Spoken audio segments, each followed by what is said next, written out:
नमस्कार दोस्तों, आज आपका फिर से जीवन बदल देने वाली एक और ज्ञान से भरी बुद्धा कहानी में स्वागत है। एक किसान अपने गांव की परेशानियों से बहुत दुखी था। किसी ने उसे अपने दुखों के निवारण के लिए बुद्ध की शरण में जाने को कहा, जो कुछ दिनों के लिए यहाँ से कुछ दूर एक गांव में आए हैं। वह निश्चय ही तुम्हारे सब दुखों का निवारण करेंगे। यह सुनकर किसान बड़ी इच्छा से बुद्ध की शरण में गया। यह सोचकर कि बुद्ध उसे उसकी समस्याओं, मानसिक पीड़ा, तनाव और दुखों से मुक्ति दिलाएंगे, वह बुद्ध के पास पहुंचा। उसने बुद्ध से कहा कि हे बुद्ध, मैं एक किसान हूं, मुझे खेती करना पसंद है, लेकिन बारिश कभी भी पर्याप्त नहीं होती और मेरी फसलें बर्बाद हो जाती हैं। पिछले साल मेरे पास खाने के लिए कुछ नहीं था और इस साल भी अत्यधिक बारिश के कारण फसल को बहुत नुकसान हुआ। मेरे पास खाने के लिए पर्याप्त भोजन नहीं है। किसान ने कहा, मैं शादीशुदा हूं, मेरी पत्नी मेरा ख्याल रखती है, मैं उससे प्यार करता हूं, लेकिन कभी कभी वह मुझे बहुत परेशान करती है और घर में बहुत क्लेश हो जाता है, जिससे मुझे लगता है कि अच्छा होता अगर वह मेरी जिंदगी में नहीं आती। मेरे भी 2 बच्चे हैं। कभी कभी मेरे बच्चे भी मेरा अनादर और अवज्ञा करते हैं, मेरे निर्देशों का पालन नहीं करते। किसान लगातार बुद्ध को अपने दुखमय जीवन के बारे में ऐसी तमाम बातें बता रहा है। बुद्ध उस दुखी किसान की समस्या को ध्यान से सुनते रहे। अपनी जिंदगी की सारी परेशानियां बताने के बाद जब उन्हें राहत महसूस हुई तो वह चुप हो गए। अब उसके पास बताने के लिए कोई और समस्या नहीं बची थी। अब वह चुपचाप बैठकर बुद्ध की ओर देख रहा था और अपनी समस्या का समाधान पाने के लिए बुद्ध के उत्तर की प्रतीक्षा कर रहा था। लेकिन बुद्ध चुप थे। किसान ने फिर कहा, हे बुद्ध, मैं आपकी शरण में आया हूं, कृपया मेरे जीवन की इन समस्याओं का समाधान करें। बुद्ध ने कहा, मैं तुम्हारी कोई मदद नहीं कर सकता। किसान आश्चर्यचकित होकर बोला, अरे, यह आप क्या कह रहे हैं? सब कहते हैं कि आप सबके दुख दूर कर देते हैं, तो क्या तुम मेरी समस्याएं हल नहीं करोगे? इसलिए कि मैं एक गरीब किसान हूं। बुद्ध ने कहा, मुश्किलें हर किसी के जीवन में आती हैं। जीवन में दुख और परेशानियां आना स्वाभाविक है। व्यक्ति के जीवन में अक्सर उसके कर्मों के अनुसार परिस्थितियां बदलती रहती हैं, जिससे सुख, दुख, निराशा और क्रोध आता है। नए रिश्तों का बनना, पुराने रिश्तों का बिगड़ना, रिश्तों में मिठास और कड़वाहट, ये सब सामान्य है। यह जीवन का हिस्सा है और यह जीवन का चक्र है। हकीकत तो यह है कि हम सभी के जीवन में 83 प्रकार की कठिनाइयां हैं। इन कठिनाइयों का समाधान आप और मैं नहीं कर सकते, कोई नहीं कर सकता। जिंदगी और जिंदगी में बनने वाले रिश्ते स्थिर नहीं होते।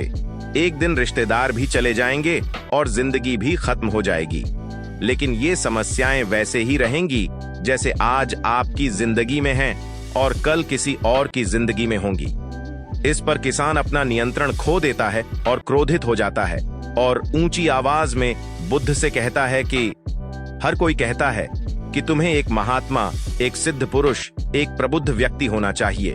मैं इस विश्वास के साथ यहाँ आया हूँ कि आप मेरी मदद करेंगे। यदि आप मेरी समस्याएं हल नहीं कर सकते तो मेरा यहाँ आना व्यर्थ था।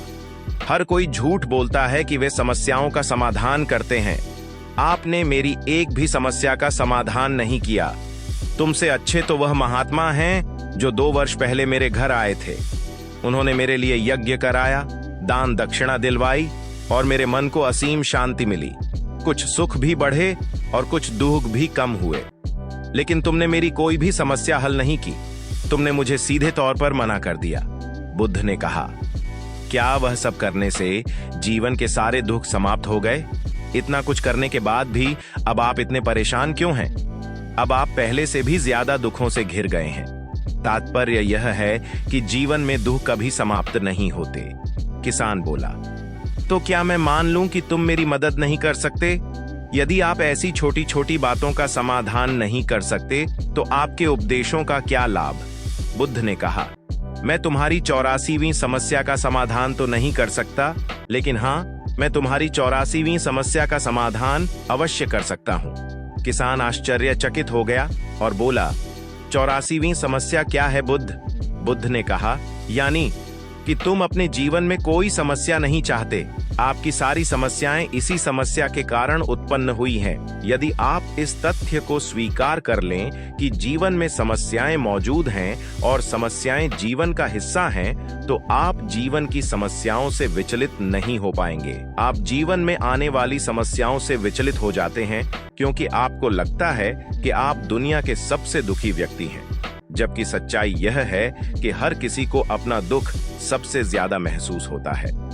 लेकिन जिस दिन आप यह समझने लगेंगे कि मेरा कष्ट अन्य लोगों की तुलना में बहुत कम है, उस दिन से कोई भी दुख आप पर प्रभाव नहीं डाल पाएगा। जब तक आप नहीं चाहेंगे कि आपके जीवन में कोई परेशानी ना आए और आप हर दुख दर्द से बचे रहें, तो यह संभव नहीं है।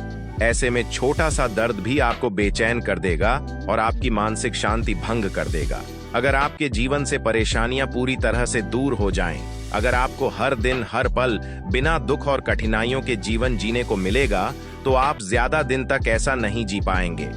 एक समय आएगा जब आप हर दिन एक ही तरह की जिंदगी जीने से पूरी तरह से तंग आ जाएंगे और ऊब जाएंगे, क्योंकि जीवन में किसी भी चीज की अधिकता जीवन के लिए भयानक समस्याएं पैदा करती है। आरामदायक जीवन जीने से आप मन और शरीर दोनों से विकलांग हो जाएंगे। तो ऐसे जीवन का क्या फायदा जो बाद में आपको नर्क जैसा जीवन जीने पर मजबूर कर दे। जिस तरह खाना खाने का असली आनंद तभी मिलता है जब बहुत भूख लगी हो, और पानी पीने का असली मजा तभी आता है जब बहुत प्यास लगती है, उसी तरह जीवन के तमाम दुखों और परेशानियों को झेलने के बाद ही खुशी का आनंद मिलता है। इसीलिए जीवन में सुख और दुख अलग अलग रूप में आते रहते हैं। हम चाहकर भी जीवन से सुख दुख को खत्म नहीं कर सकते, लेकिन उनसे इतना ऊपर जरूर उठ सकते हैं कि कोई भी बड़ी समस्या मन को विचलित न कर सके। इसके लिए अपने मन को शक्तिशाली बनाएं, धैर्य रखें, प्रतिदिन आध्यात्म का ध्यान करें, ज्ञान बढ़ाओ। यह आपके जीवन की सभी समस्याओं का समाधान है। इसे जीवन की चतुर्मुखी समस्या का समाधान कहा जाता है। महात्मा बुद्ध का यह अद्भुत ज्ञान पाकर किसान संतुष्ट हो गया और उसका मन बिल्कुल हल्का हो गया। मन में जो समस्याएं परेशान कर रही थीं, उनके प्रति जिज्ञासा शांत हो गई। किसान ने अपनी आंखें बंद कर लीं और आनंद का अनुभव करने लगा। किसान को समझ आ गया कि वह अब तक क्या गलती कर रहा था और वह बुद्ध के चरणों में गिर गया। तो दोस्तों, मुझे उम्मीद है कि महात्मा बुद्ध की इस कहानी के माध्यम से आपके जीवन की कई समस्याएं समाप्त हो गई होंगी या कुछ समस्याओं का समाधान मिल गया होगा। धन्यवाद।